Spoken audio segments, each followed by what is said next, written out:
কত মানুষকে বললাম চুপ চুপ, কান্দিস না, চুপ, গার্লফ্রেন্ড আমাকে হতাশ করবে, কান্দিস না। কিন্তু এই আর্জেন্টিনা হতাশ করবে না।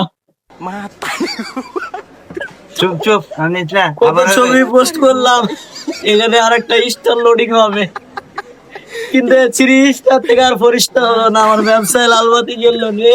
চুপ, আবার হবে। কান্দিস না।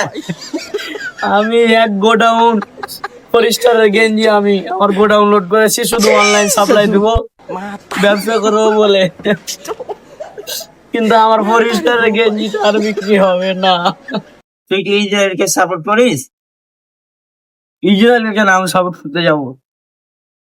আমি ইসরায়েলকে সাপোর্ট করি না, ইসরায়েল আমার ঘোর শত্রু।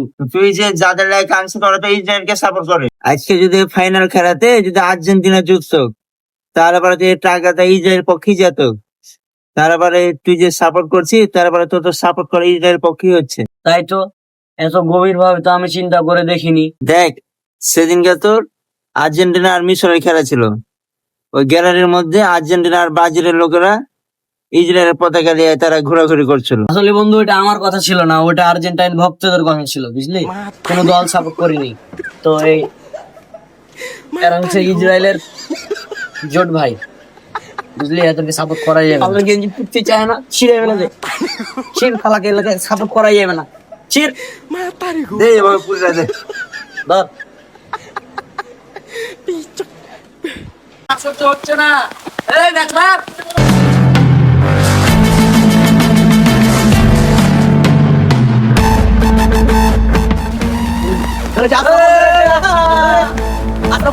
সহ্য হচ্ছে না।